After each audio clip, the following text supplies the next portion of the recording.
And Apple is about to give millions of iPhone users a choice. Allow Facebook and other apps running on their platform to track your activity on your phone and online, or stop tracking altogether. Of course, impeachment typically is used to remove someone from office, but Trump's already out of office. So what is the point of all of this? Vice President Kamala Harris is coming to the Triad next week. On Monday, the VP will visit both Greensboro and High Point to talk about jobs. And we're also 6 floors up in a parking deck, so we've been getting that heavy wind all night long, but this is probably the worst wind we've seen so far. It blew over some of our equipment, and we're just starting to see it really take a toll on the trees and the lampposts down here on 3rd Street and Gray Street. We are checking in with you once more as we collectively watch history unfold at the U.S. Capitol. Thousands of people are there to protest the certification of the electoral votes. It's hard to imagine this with the demand that we're seeing, but to the people who are still weary about getting this vaccine, what's your message to them? What's your biggest issue today? I know teachers are really focused on 5 different messages to lawmakers. What do you think is the most important? Coronavirus mutants sounds really bizarre too, so let's talk about them. Mutations or variations of the virus are starting to show up, and I know it sounds crazy, but it's pretty normal. Everyone's like, we're fully vaccinated and we're ready for brunch, so let's go. All right, I want you to listen to this. Pfizer is testing a single pill to treat COVID-19 at home. You can see a tangled mess of trees behind me. This is by far the worst damage I've seen all morning in Northeast Greensboro, and I want you to look over here because this really took my breath away when I saw it. There is no doubt that he is an outstanding basketball coach, but more than that, Coach Williams is also a great person. He led the program all 4 years, and I was on the Carolina cheerleading team. And during those years, the cheerleaders traveled a number of times with the basketball team, especially for tournaments. And that's when we got to interact with Coach the most. We heard from Lieutenant Governor Dan Forest for the very first time this evening, where he stood up on stage in front of the supporters who have remained here tonight and said this is not the outcome we planned for or the one we wanted, but it is the one we got. So how hard is it to bring a cyberbullying case to court? Well, without a law to specifically address it, a person has to be charged with harassment or stalking, and that's a pretty high bar to meet. Now, when it comes to kids, most of the time it's up to schools to address cyberbullying. But what happens when the school bell rings and kids can still log on? Are they protected? So I know hindsight is 20/20, Governor, but how would you personally rate North Carolina's vaccine rollout? But what experts say we need to focus on is that it is 85% effective at preventing severe illness, and it can keep people out of hospitals. CBD oil comes from the hemp plant. Now, hemp and marijuana are both cannabis, but here's the difference. Marijuana has more THC in it. That's what gets you high. Hemp, on the other hand, has more CBD. And a long day ahead for those teachers from Winston-Salem, Forsyth County. They say their main goal today is to get some FaceTime with lawmakers from Forsyth County, from that district, and they do have meetings set up today, some of them. But I tell you what, Tana, even if they don't have meetings set up with lawmakers, you can see here on Halifax Mall, these teachers are making sure their voices are heard at the Capitol today. Hey, I'm Maddie, and here's your news in a minute. So if you keep refreshing your bank account waiting to see your $1,400 stimulus payment and having no luck, you're going to want to watch this. You're probably not going to see your money until St. Patrick's Day, March 17th. But wait, didn't the White House just say that the money was hitting our bank accounts days ago? Yes, they did. They said that. Actually, the White House isn't to blame for this delay. It's probably your bank. Many of them are holding those payments until Wednesday because the legislation has a very specific date of March 17th. But you can find out when you're getting your direct deposit, your check, or your card by going to irs.gov and clicking on Get My Payment. It will take you to this page where you'll type in all your information like your social security number and birthday. And just a little pro tip, the IRS usually updates this website overnight, so it's worth checking in the morning, but not multiple times a day. I hope that helps. I'll see you soon for another Minute with Maddie.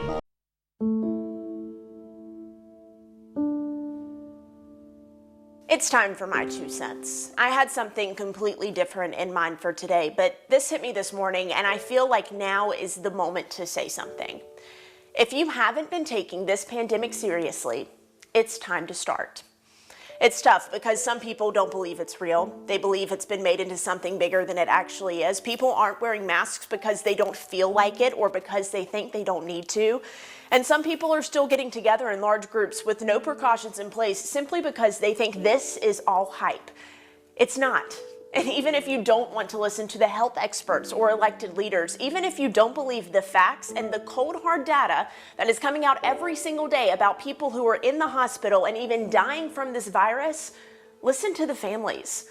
Listen to the people who lost loved ones, who will never get to speak to or see or interact with a family member again because of this virus.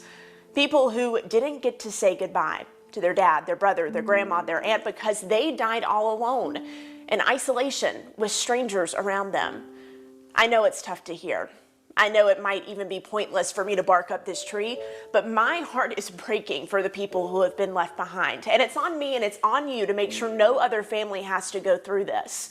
You know what it takes. I implore you to take this virus seriously because your actions affect others, and that right there should be enough. That's my 2 cents. That's your 4 to 5. WFMY News 2 at 5 starts now. It's picture day at BH Tharrington Primary School. All right, can we take that mask off?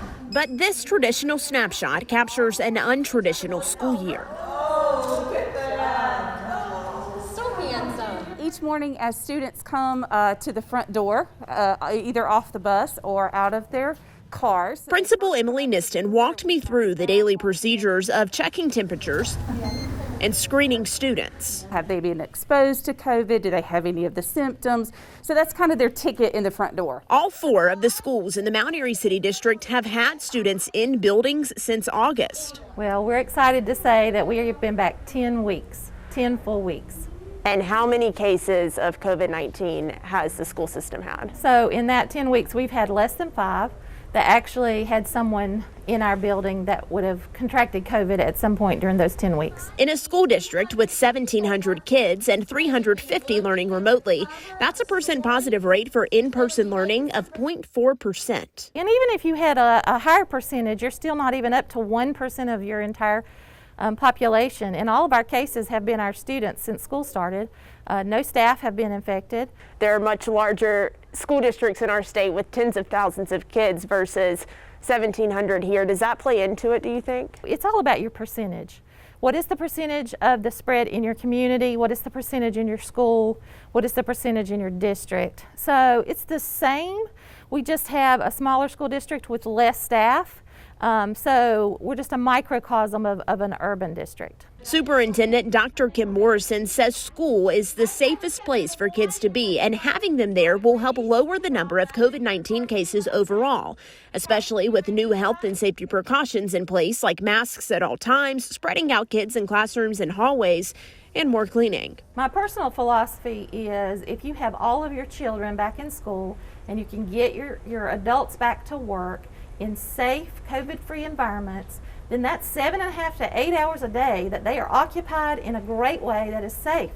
I love this one. Oh, he was in daycare there. Like most moms, See, this was him, back then. Angela Kelly likes reminiscing on days past when her kids were young. This is my favorite picture of them 3. But there's a time in her son Dylan's childhood, 9 years ago, that's tough for her to think about. I heard a lot of commotion in his room, and I went in to see what it was and was going to get onto him for not being in the bed like he was supposed to be. He was yelling, punching the walls, throwing pillows. I mean, he was very, very outraged, in which he understood after, After she took his phone and found her son was getting messages, comments, and notifications from classmates at Southern Alamance High School.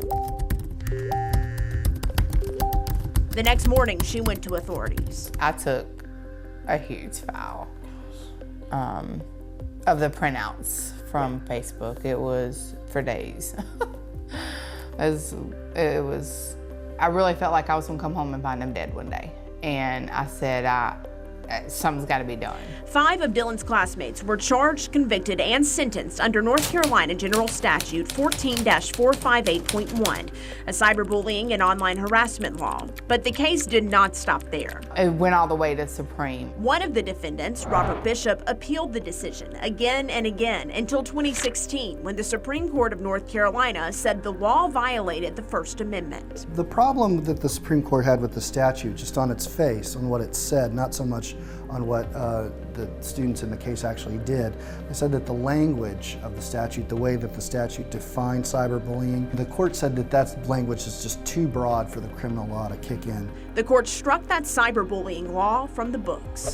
It was replaced with a very narrow law relating to student cyberbullying of school employees, actually, but any protection that students or anyone else in North Carolina has against cyberbullying can now only be found in general criminal statutes against harassment and stalking. So how hard is it to bring a cyberbullying case to court? Well, without a law to specifically address it, a person has to be charged with harassment or stalking, and that's a pretty high bar to meet. Now, when it comes to kids, most of the time it's up to schools to address cyberbullying. But what happens when the school bell rings and kids can still log on? Are they protected? Students have taken their own lives because cyberbullying just piled up and piled up and piled up. State Superintendent Mark Johnson says it doesn't matter what time of day it is or if kids are at school. So if it happens over the weekend and we get the tip and it goes through the proper process, it will go to the principal and the school team, and they can address that situation at the school just as if it was cyberbullying done at the school during the school day.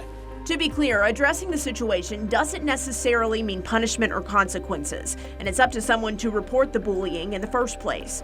That's why Kelly has her doubts. That's not gonna happen.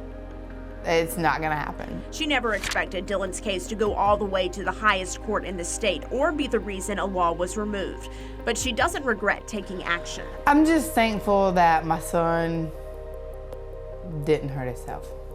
That was my initial scare, and that's why I did what I did. Maddie Gardner, WFMY News 2.